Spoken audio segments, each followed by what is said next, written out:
Hello and welcome. Today, I want to talk about dreams. This is something that we talk a lot about. How do you achieve things? How do you move toward your dreams? But what I want to talk about today is an equally important question, and that is what happens if you don't pursue your dreams? Lately, I have been thinking a lot about, I don't know why, Langston Hughes' poem Harlem has been on my mind. So let's start by reading Langston Hughes's awesome, I mean, this is one of the best poems of the 20th century, Harlem. What happens to a dream deferred? Does it dry up like a raisin in the sun or fester like a sore and then run? Does it stink like rotten meat or crust and sugar over like a syrupy sweet? Maybe it just sags like a heavy load, or does it explode? That is such a short poem, and I think I was in high school when I first read it. And at the time, it was poetic, it was interesting, it's very visual as an English major. I think it's beautiful. It is such an amazing image of what can happen when a dream is deferred. But these days, I think I think we need to look at it even in a different light. This poem was written to express a Black man's experience in America. The American dream was what he was pursuing, and it just wasn't available to him. It didn't matter how big he dreamed, it didn't matter how ambitious he might be. There was always something stopping him and holding him back. The trouble is, I don't think it's just his experience anymore. I think many of us are experiencing this same limiting factor. Life just does get in the way. And I'm not saying anybody's experience is worse than anybody else's. I'm just saying I think he speaks for all of us when we are, how do I want to say it? Because sometimes it isn't life that holds us back. And that's the difference. Sometimes it's we that hold ourselves back. I've had it both ways, actually. Early when I was young, I I guess I didn't realize how ambitious I really am. That was something I've discovered as I've gotten older. But early on, I felt like these big audacious goals that I had for myself were less valuable per se, less well, they I wasn't supposed to dream that big, I guess. That's kind of the message I was getting, and I just kinda rolled over and accepted that. What happened as a result was that I had a lot of dreams that just got suppressed and they got packed down, and I felt a lot of anxiety, I think, internally over not being able to pursue them, but I wasn't supposed to pursue them. It's different for everybody. You know, for some people, it's that you've got people in your life who are holding you back, telling you that what you want to do isn't possible, isn't realistic, isn't practical, whatever. And if you listen to those voices, yes, you are going to be suppressing those dreams. Now, fast forward a lot of years, and I got a spinal cord injury that left me flat on my back for 4 years.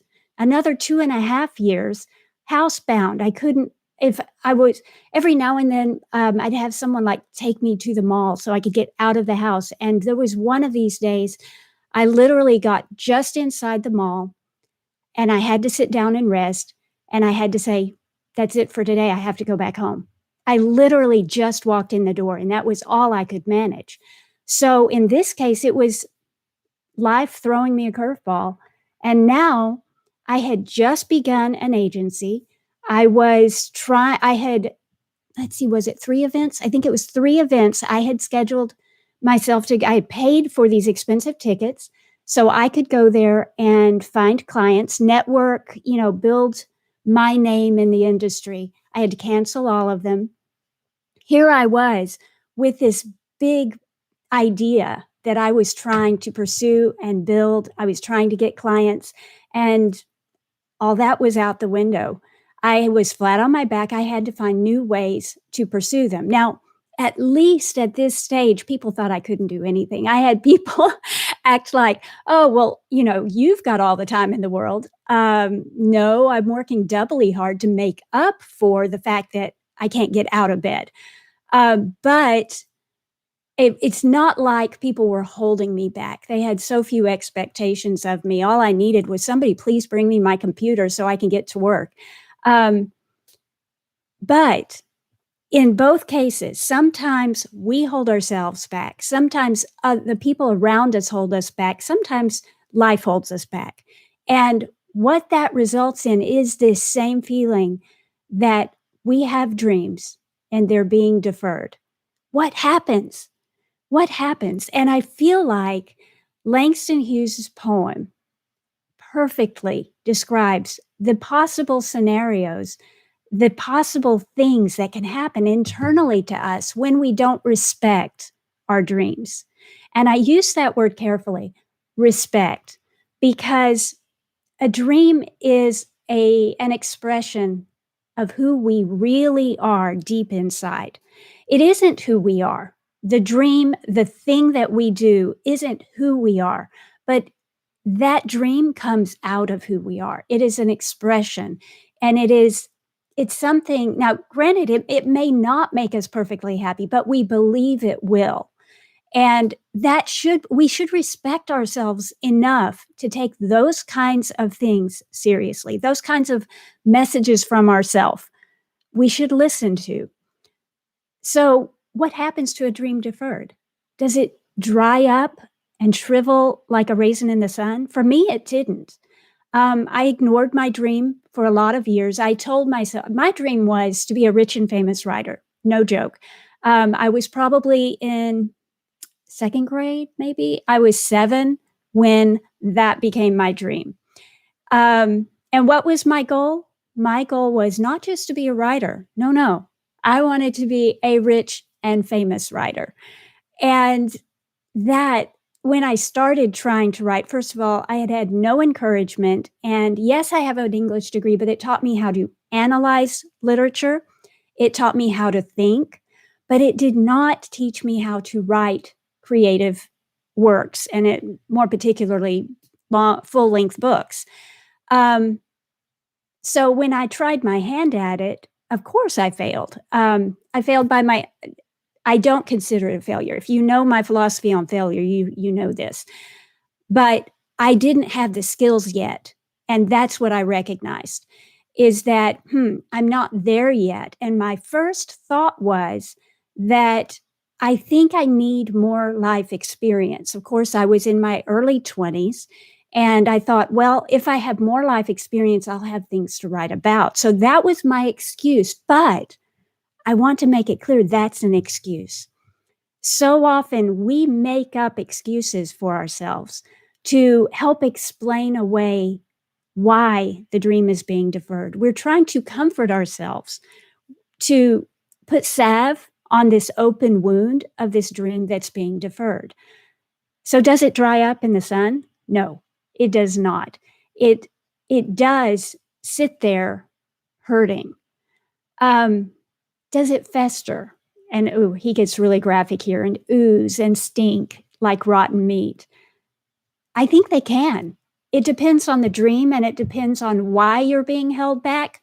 When it was the people around me holding me back, telling me that no, I wasn't being practical, that what they were doing was more important than what I wanted to do. Yeah, it festered. That that hurt me because I was being devalued. If I was taking that dream seriously, but the people around me were not. And again, that comes down to respecting your personhood. That dream comes out of your personality, your the real you, your authentic self. I have a friend who wants to be a woodworker and open an ice cream shop.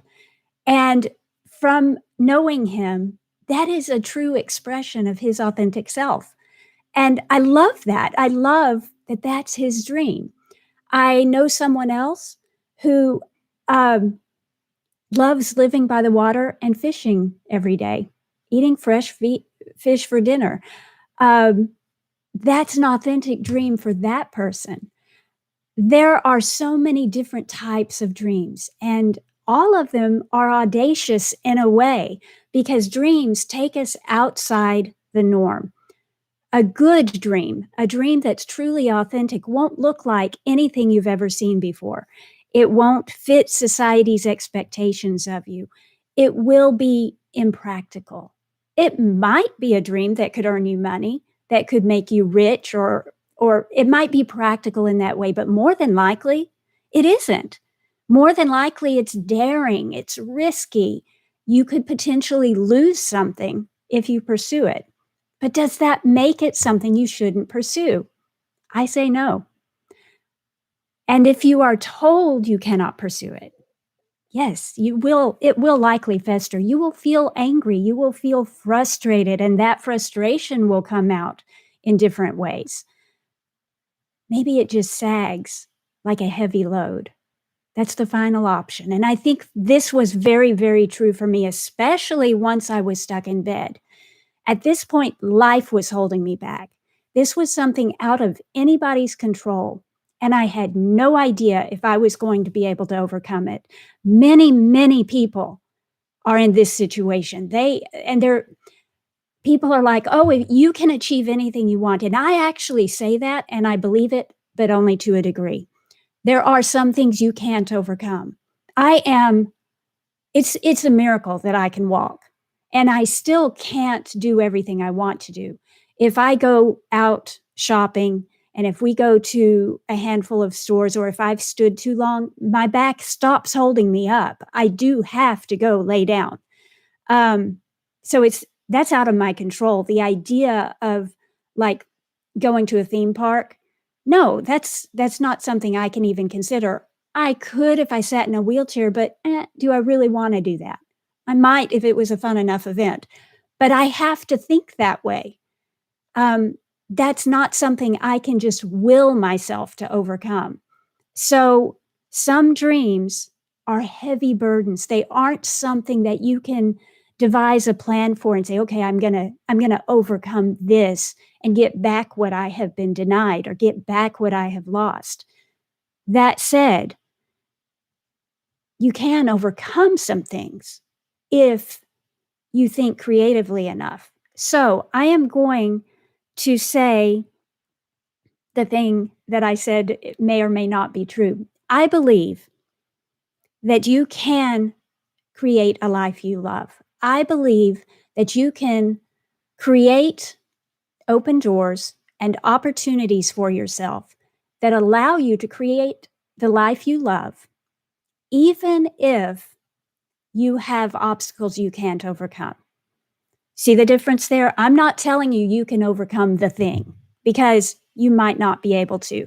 I may never get my back 100% back. I'm hoping so, but there's no guarantee. And honestly, I feel so blessed that I can do what I can do. That said, I've still created the life I was going for. I had to work twice as hard. I there are elements of this dream that have not been possible yet. I'm hoping I can still achieve these certain elements of them. But the original dream and by here I'm talking about my business and my agency, the original idea for that dream had to dramatically change once I got deferred. Once the dream got deferred, I had to rethink everything. I had to start at the ground and think, okay, I can't do these things. I can't do this. I can't go to events. I can't sit up. There are jobs that they won't hire me if I can't travel. There are so many limiting factors. What can I do? And I had to think in terms of what I can do. When it comes to societal limitations, thankfully, a lot of them are lifting, but we still do run into them. As a woman, especially when I was younger, I was held back a lot simply because I should make room for men. Um, There are people, minority groups, who are held back because the minute someone sees the color of their skin or hears an accent, they are considered less than. And that is a brick wall you can't overcome. It's very similar to the paralysis in that you can't change their mind. So you still have to stop and regroup and think, what can I do?